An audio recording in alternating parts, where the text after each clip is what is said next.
안녕하세요. 자료해석 만점 책 같이 보시는 여러분 반갑습니다. 전 여러분과 같이 공부하게 될 고신혜의 류준상입니다. 자, 같이 언론 자료해석을 보게 될 텐데요. 일단 자료해석에 대한 설명을 조금 들어보고 시작을 하도록 하겠습니다. 자료해석이라고 하면 여러분, 저는 단순하게 딱 하나밖에 생각이 안 납니다. 어려운 문제예요. 그냥 단순하게 어려운 문제입니다. 왜 어려울 수밖에 없냐면 커다란 지문과 혹은 뭐 그래프나 어떤 커다란 표야 아주 지저분하게 복잡하게 되어 있는 뭐 숫자들 난무되어 있고 이제 대부분의 그런 유형 어떤 부분 자료가 주어집니다. 그래서 그 자료를 가지고 해석을 하라는 걸 원하는 거죠. 해석을 했는데 또 그것도 어려운 게 뭐냐면 보기가 1, 2, 3, 4, 5번에서 또 한 문제 한 보기당 어찌 보면 나한테 계산을 엄청나게 강요하는 문제가 생길 수도 있고 아니면 내용면을 이해하는 걸 엄청나게 강요하는 문제가 생길 수도 있고 그런 것들이 복합적으로 보기 5개, 선지가 5개면 5개에서 전부 다 요구하는 문제도 간혹가다 등장하죠. 그래서 어찌 보면요 복합체예요. 그냥 어려운 문제가 섞어져 있는 상태입니다. 거기다가 더 어려운 거는 한 문제를 대부분 이제 1분 내에 풀어야 되는 NCS 특성상 보통 문제를 1분 내에 풀기가 어렵거든요. 자료해석 문제는요.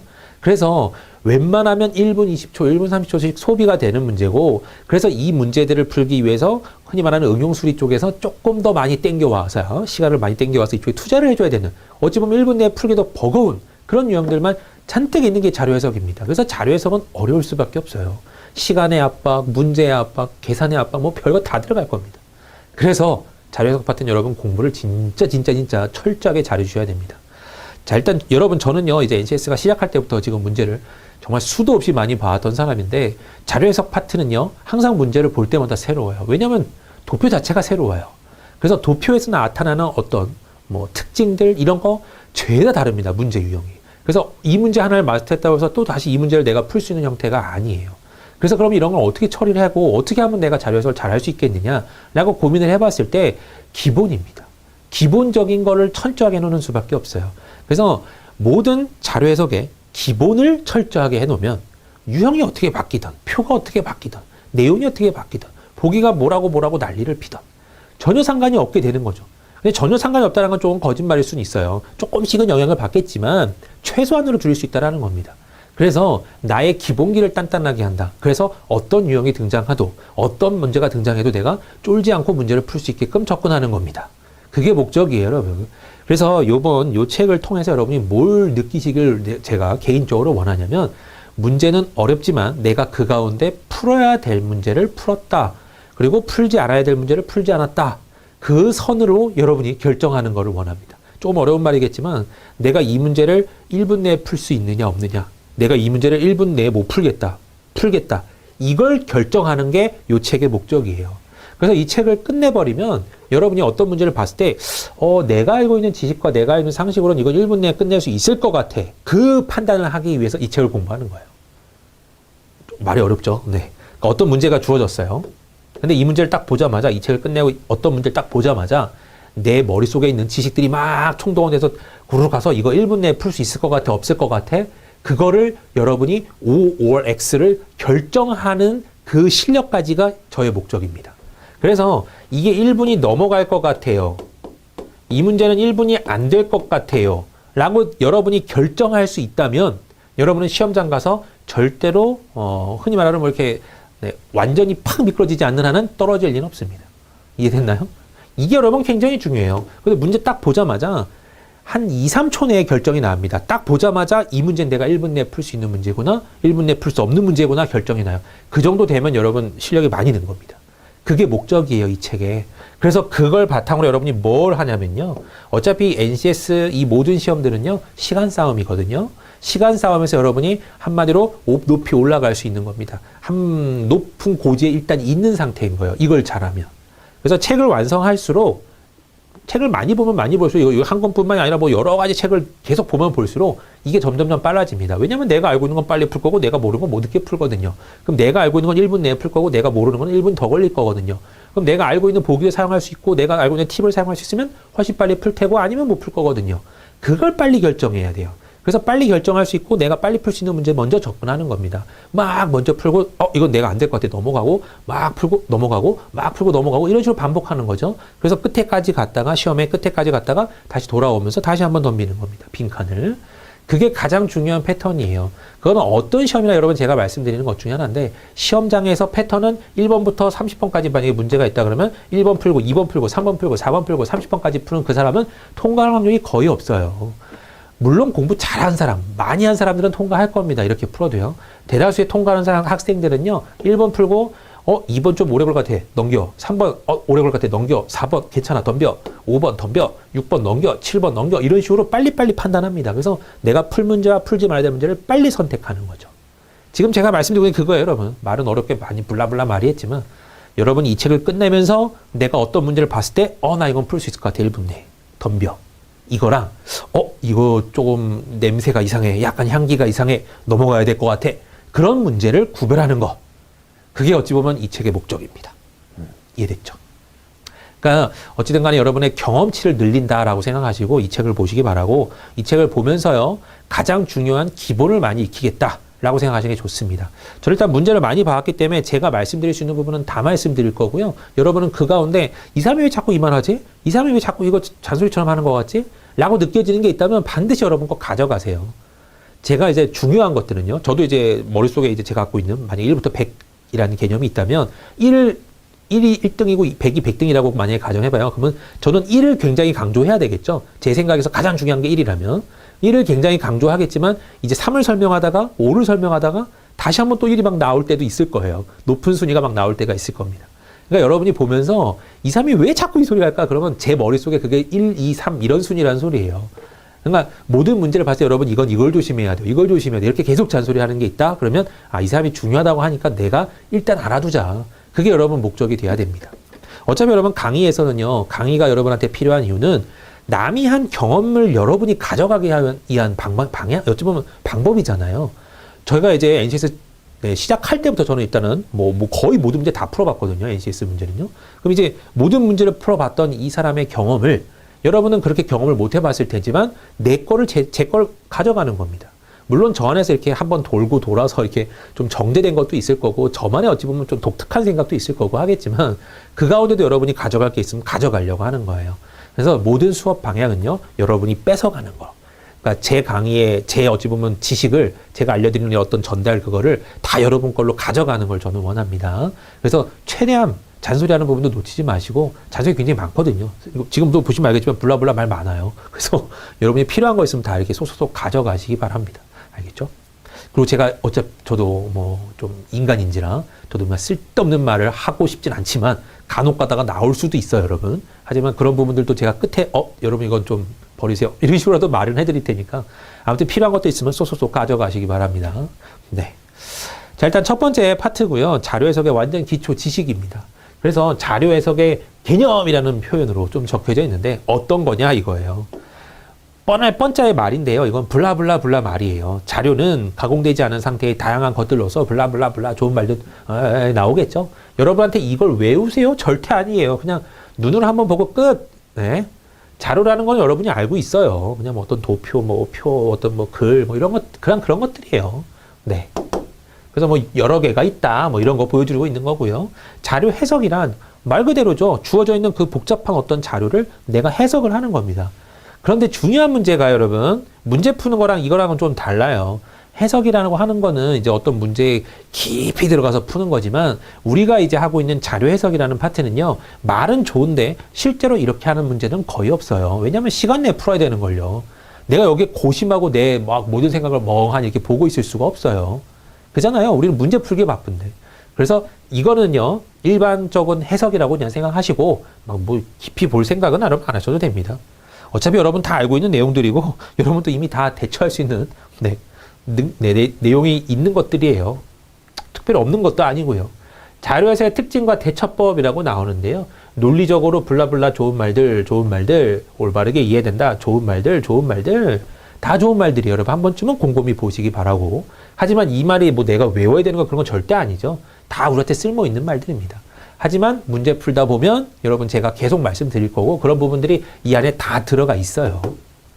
그러니까 지금 잔소리하는 부분들이 결국은 이런 부분들이라고 생각하시면 됩니다. 그래서 문제 하나를 볼 때마다 제가 말씀드리는 것들은 내가 알아야 되겠구나 라고만 잠깐만 이렇게 인지하시면 될 것 같습니다. 아무튼 좋은 해석되니까 한번 보긴 하세요. 네. 저는 여기선 딱히 드릴 말씀은 없습니다. 자, 기본 예제를 같이 한번 보도록 하겠습니다.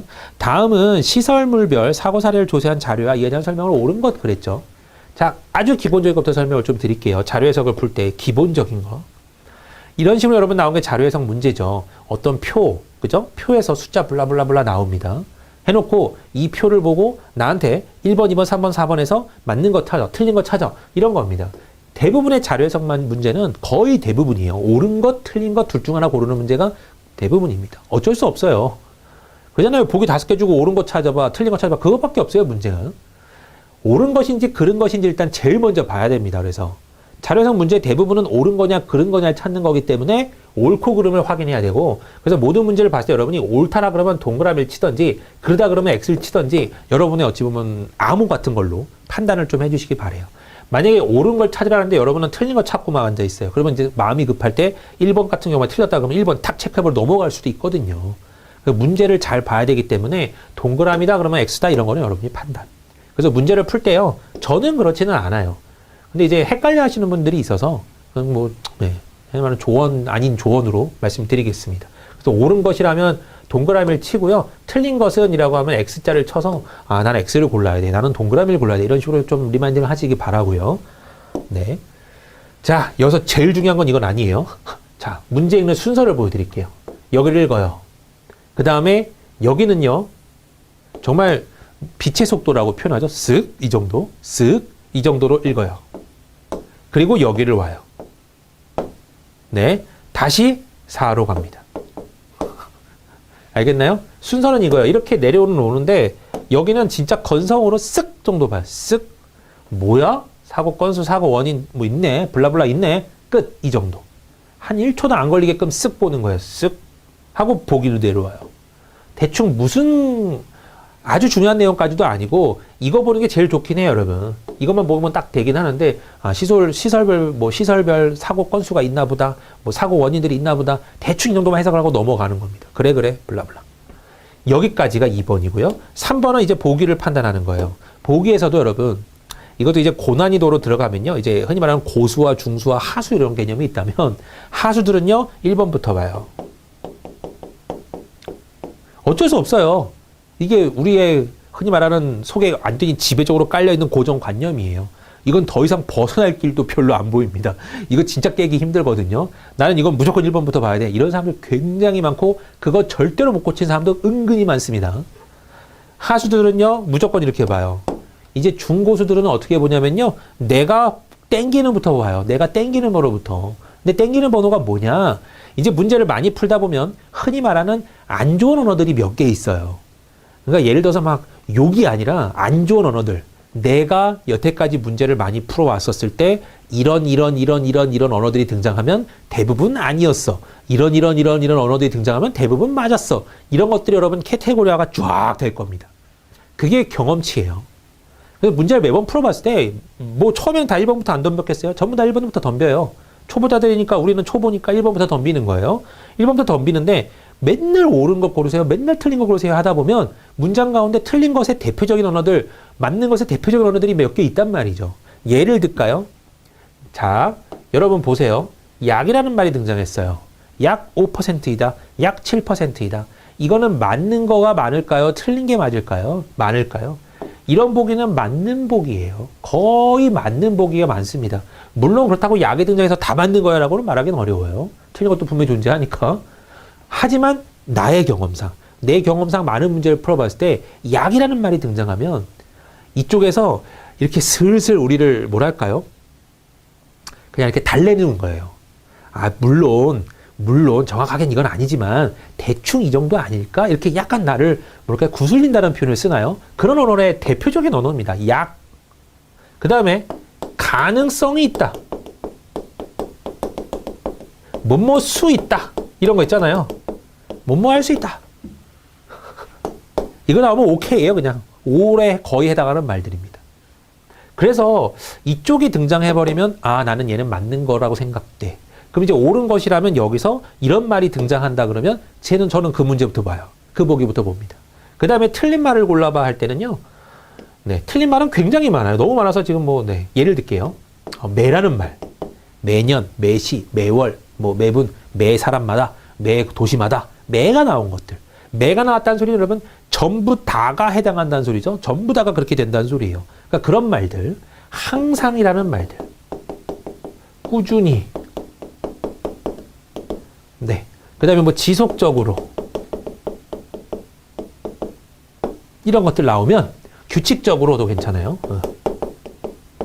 이런 말 나오면 얘네들은 틀릴 확률이 높은 언어들입니다. 별로 틀리지 않아 보이는데요. 그죠? 근데 틀린 말들에서 가장 잘 나오는 유형들 중에 골라라 그러면 가장도 있겠군요. 이런 말들 제일 잘 나옵니다. 왜일까요? 얘네들은 약간 무슨 느낌이냐면 광호한 느낌이에요. 광호라는 표현이 여러분 좀 맞는지 모르겠지만 나만 오라예요. 이 세상에서 나만 오라. 너네들은 다 틀렸어. 막 이런 느낌의 언어들입니다. 그러니까 매년 무엇이 증가하고 있다. 매년 무엇은 항상 1등이다. 매년 무엇은 뭐 이렇게 된다. 이런 표현을 쓸 때 잘 쓰고요. 항상 얘보다 많다. 항상 얘보다 적다. 뭐 항상 증가하고 있다. 항상 감소하고 있다. 이런 거 되게 많이 나오고요. 꾸준히 증가하고 있다. 꾸준히 감소하고 있다. 꾸준히 뭐 하고 있다. 이런 말들도 잘 나오고 지속적으로 감소, 지속적으로 증가. 규칙적으로 뭐 변하고 있다. 뭐 가장 많다. 가장 적다. 이런 말들.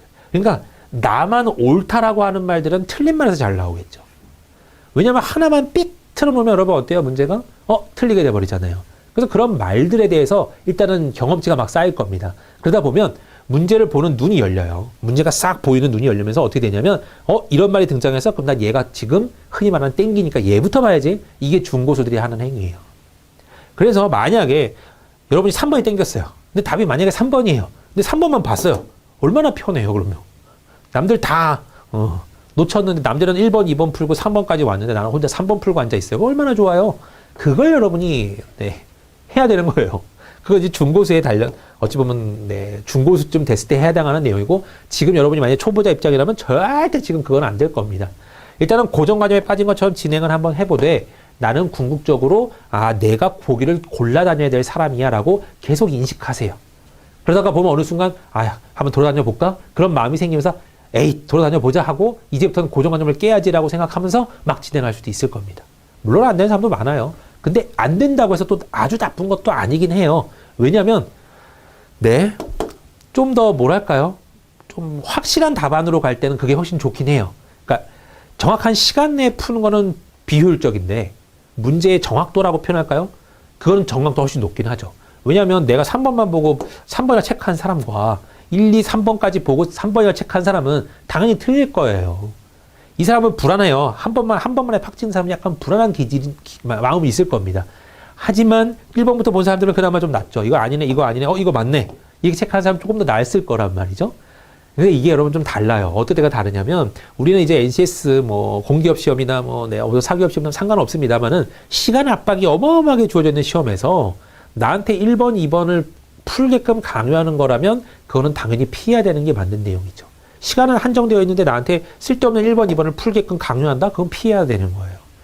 그러니까 3번부터 보는 게 무조건 맞는 해석인데 불안함이 있어요. 그래서 그 부분을 메꿔주기 위해서 여러분이 어떻게 해야 되냐면 조금 더 여러분에게 믿음을 가져야 되는 겁니다. 그러려면 여러분이 이런 과정들을 내가 3번만 봐야지, 5번만 봐야지, 2번만 봐야지 하고 해서 계속 봤을 때 잘 찍어서 한 방에 맞추는 문제들이 점점점 생길 때 여러분이 막 이렇게 올라갈 거예요. 자신감이. 처음부터 자신감이 막 올라가진 않아요. 그래서 처음에 3번 보자마자 3번인 것 같은데 하고 풀 때 진짜 맞아요. 그러면 3번 체크하겠죠. 하지만 마음속에 찝찝하고 불안한 마음은 있을 겁니다. 하지만 그것도 경험치가 올라가고 채점을 하다 보면 이제 여러분이 느낄 거예요.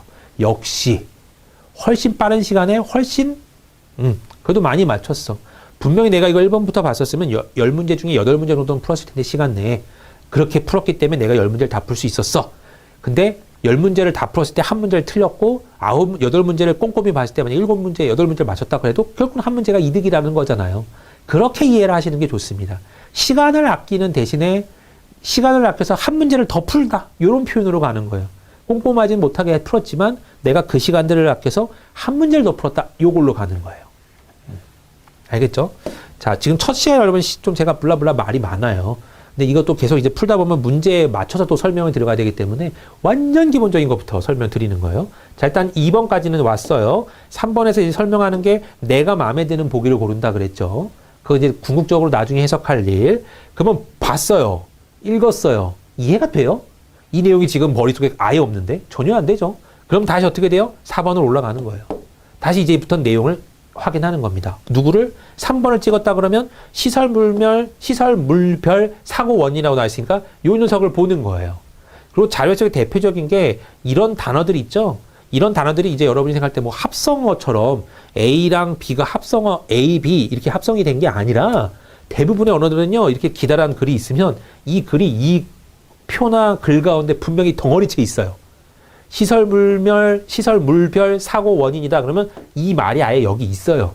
딴 데서 찾으려고 하지 말고 시설물이 있나 봐. 그거 별로 사고 원인이 뭔가 있나? 이렇게 생각하지 말고 시설물별 사고 원인이라는 걸 한 단어처럼 보면서 이 네모는 어딨어? 네모 어딨어? 여기 있군. 이렇게 찾아가라는 소리예요. 이것도 계속 말씀드릴 거예요. 지금은 잘 이해가 안 될 수도 있어요. 그래서 이걸 보면서 얘를 먼저 보고 그럼 이 표만 생각을 한번 해보는 겁니다. 개가 나오고 계획, 설계, 시공, 유지, 기타 등등등 어떤 표인지는 알겠죠? 대충 파악이 됐으면 이러면 많지 않으며 이거는 가장 많다. 가장이란 말도 나오죠?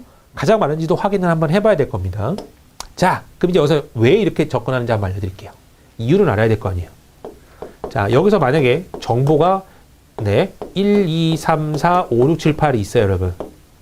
근데 여러분이 자, 여기 1번 읽고요. 이거 이해해요. 자료를 해석합니다. 말하는 해석을 진짜 하는 거예요. 지잉하고 해석을 해요. 해석을 해서 여러분이 만약에 1, 2, 5, 6을 얻었어요. 정보를. 내려옵니다. 기쁜 마음으로 내려오죠. 그럼 이제 여러분한테 주어져 있는 거는요. 방금 구한 1, 2, 5, 6에 한정되어 있는 보기를 보려고 그래요. 내가 땡기는 것도 본다라는 것도 어긋날 뿐더러 1, 2, 5, 6에 대한 정보만 갖고 있는 채로 그것만 옳아, 그것만 맞아, 그것만 이 문제에 나올 거야 라고 나의 생각을 요만하게 만드는 과정을 겪습니다. 그게 어찌 보면 굉장히 위험하고 굉장히 안 좋은 해석이에요. 만약에 문제가 3, 4, 7, 8을 물어요. 보기에서. 얘는 정보 3, 정보 4, 정보 7, 정보 8이에요. 뭔 짓 한 거예요? 완전 헛짓한 거예요. 그러면 내가 이걸 이해한다고 괜히 이거 힘썼고 애쓰고 흔히 말하는 생각도 갇혀 있었는데 문제선 이걸로만 등장하네. 뭔 짓 한 거예요? 완전 무쓸모한 짓을 한 겁니다. 절대 이러면 안 되죠. 그래서 이 부분이 굉장히 커서요. 시간 소비가 여러분은 이걸 보는데 시간 쏟는 게 아니에요. 보기를 보면서 보기에서 올라와서 판단하는 겁니다. 그 다음에 보기가 하나씩 흔히 말하는 해석이 되고 틀리고 맞고 이런 결정될 때마다 내가 이 표에 대해서 이해력이 주주주주쭉 올라갈 거죠. 그죠? 그리고 점점 보면 볼수록 조금 더 이해가 잘 되긴 할 겁니다. 대신에 한 방에 딱 이해한다? 굉장한 어찌 보면 실력자인 거죠. 궁극적으로 그렇게 돼야 돼요. 한 방에 딱 보면서 나는 4번이 땡기는데 4번부터 볼까? 물론 찍어서 제대로 맞출 수도 있고 아닐 수도 있지만 제대로 찍었으면 4번에 한 방에 끝나버리는 거죠. 이렇게. 자. 그리고 여러분 여기서 또 제가 설명을 드릴게. 완전 기본 설명 여러분 오늘 첫 시간 여러분 그냥 이걸로만 다 소비를 할 것 같습니다. 그냥 이 사람이 하는 잔소리겠지라고 생각하지 마시고 제가 진짜 첫 시간에 말씀드려야 되는 가장 중요한 해석이라 이렇게 생각하시면 돼요. 문제 푸는 데 있어서. 자, 이거 여러분 가장 기본적인 해석입니다. 이것도 여러 번 설명할 수 있어요. 나중에도 또 설명할 수 있어요. 여러분에게 그냥 참고 삼아 알려드립니다.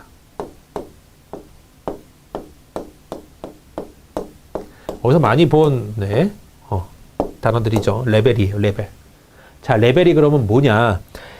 이 레벨들은요, 문제 보기의 난이도예요. 지금 여기는 4지선다지만 5지선다자가 등장했고, 만약에 이렇게 등장했다면, 여러분에게 문제를 묻고 있는 게 뭐냐면, 자, 레벨 2랑 레벨 1은요, 흔히 말하는 눈계산용이라고 표현할게요.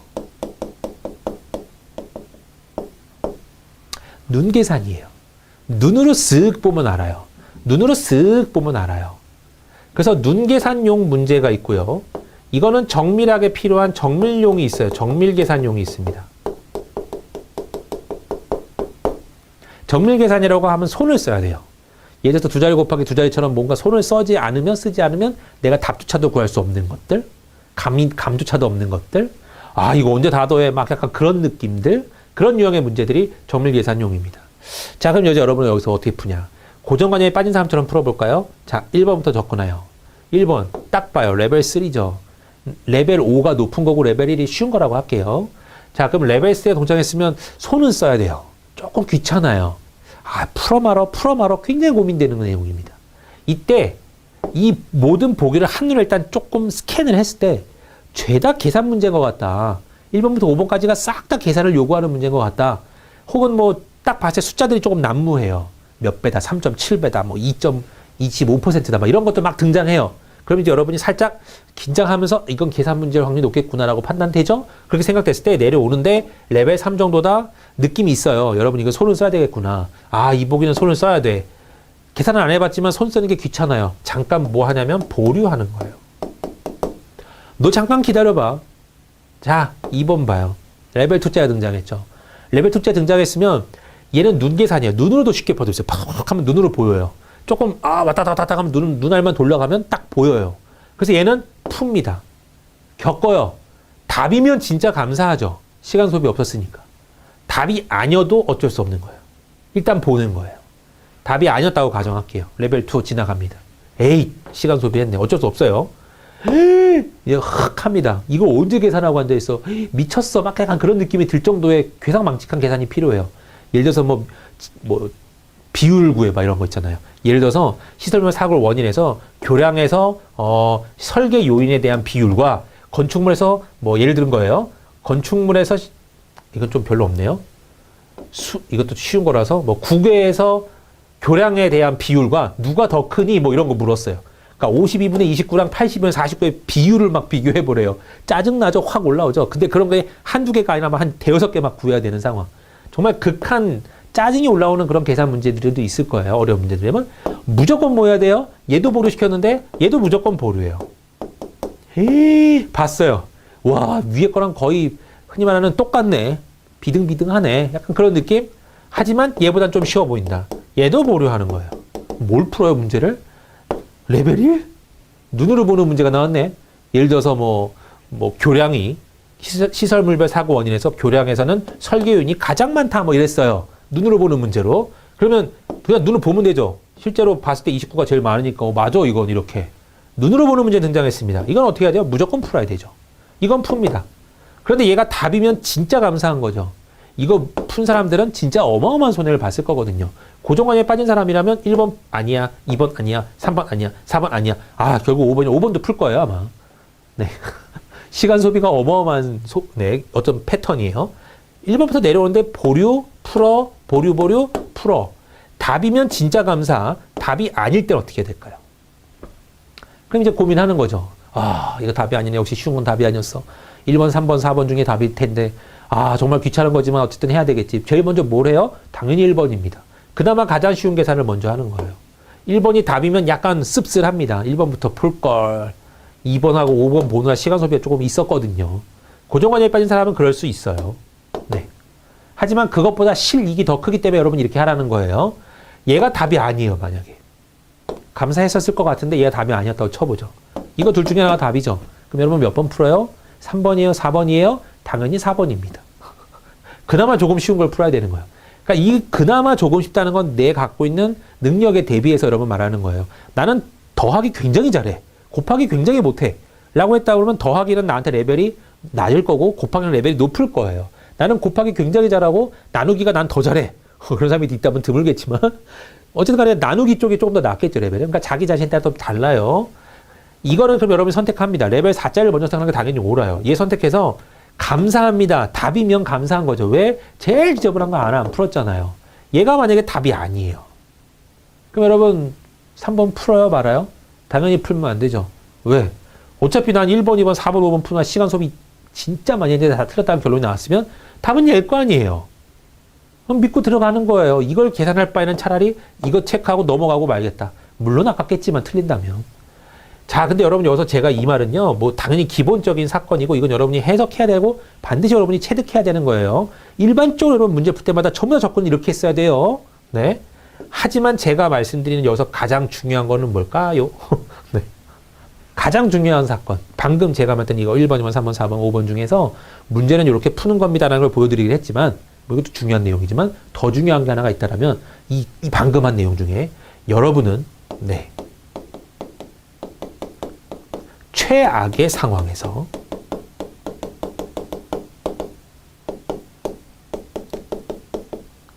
최악의 상황은 뭐였을까요? 아까 그러니까 봤을 때 1번도 답이 아니고 5번도 답이 아니고 2번 답 아니고 5번 답 아니고 1번 답 아니고 4번 답 아니었을 때가 그나마 최악의 경우죠.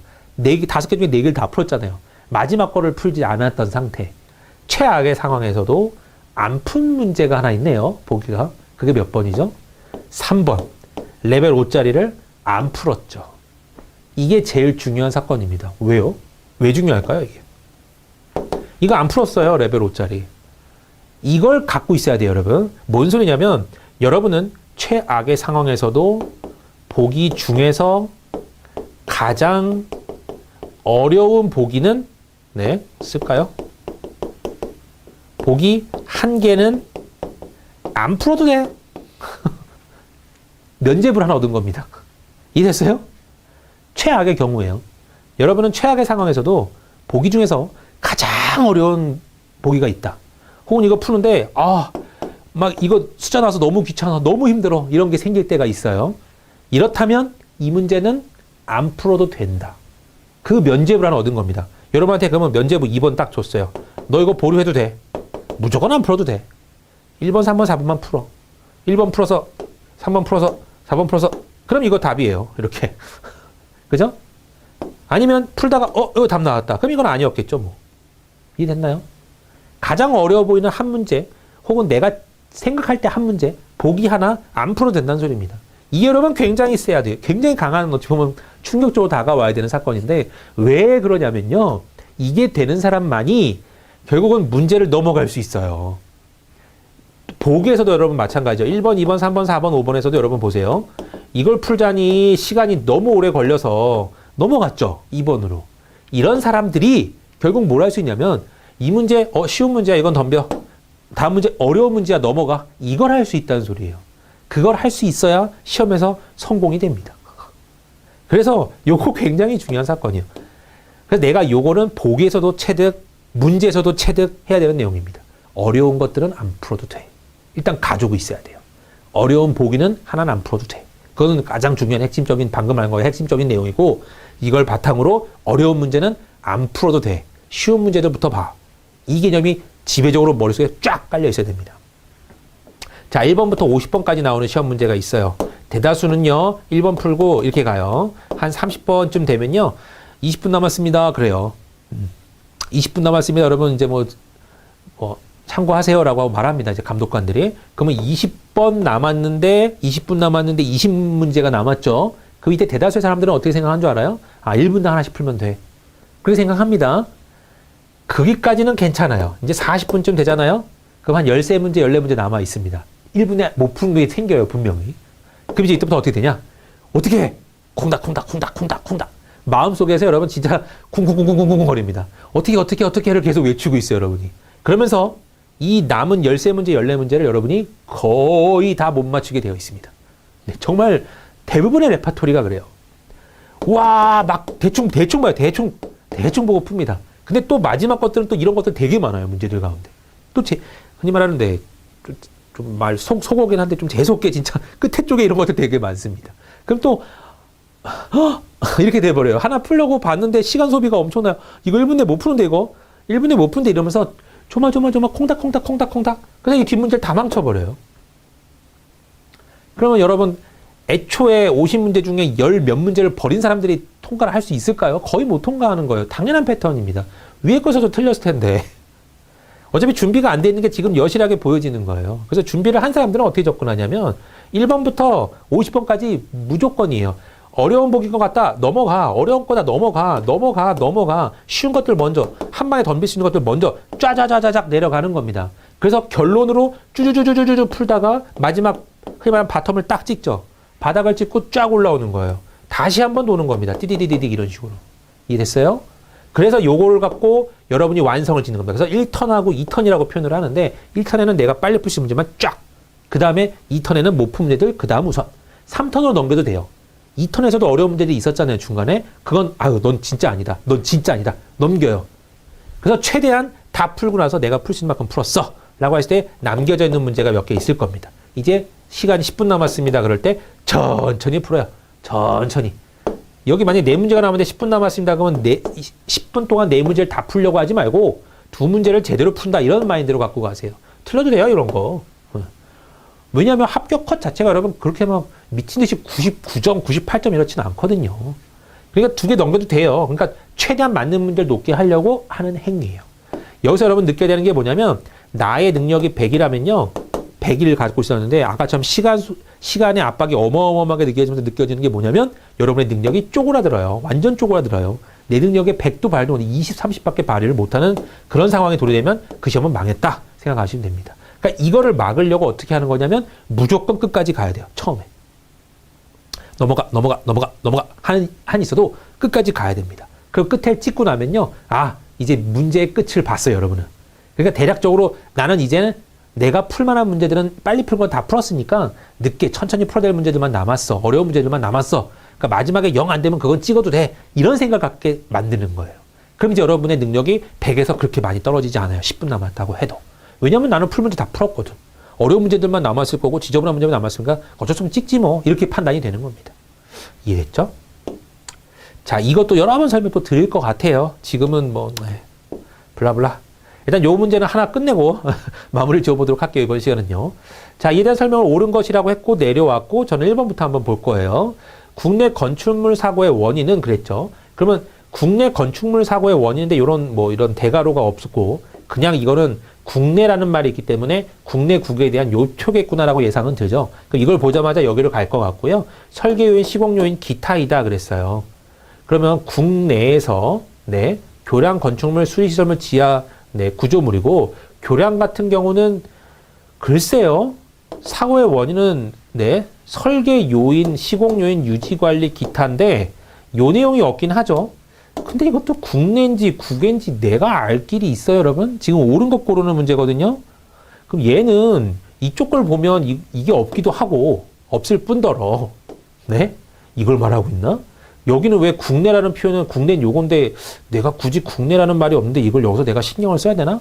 별 생각이 좀 다 들 겁니다. 그래서 얘가 옳은 것이라고 판단하기에는 글쎄요. 약간 이런 느낌이 들 거예요. 정확하게는 모르지만 7, 80%는 아니야 라는 생각이 들 겁니다. 이해됐죠? 자, 그 다음은요. 이제 2번을 볼 거예요. 국외 사건 건수에서 가장 많은 비중을 차지하는 시설물은 교량으로 약 65%다. 계산 문제가 나왔죠.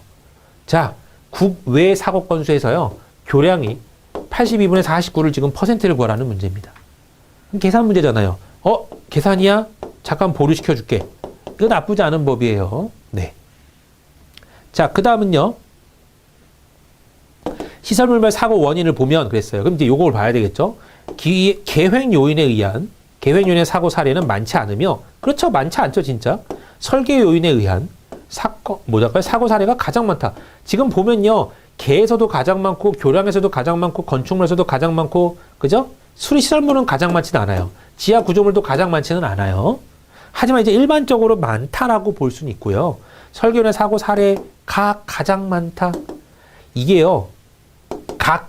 구분별로라는 말 나왔으면 틀린 말인데, 전체적인 개념으로 봤을 때 89건 중에 43건이니까 가장 많다라고 하는 거는 맞겠구나라고 생각은 듭니다. 불안하면 밑에 걸 봐야 되죠.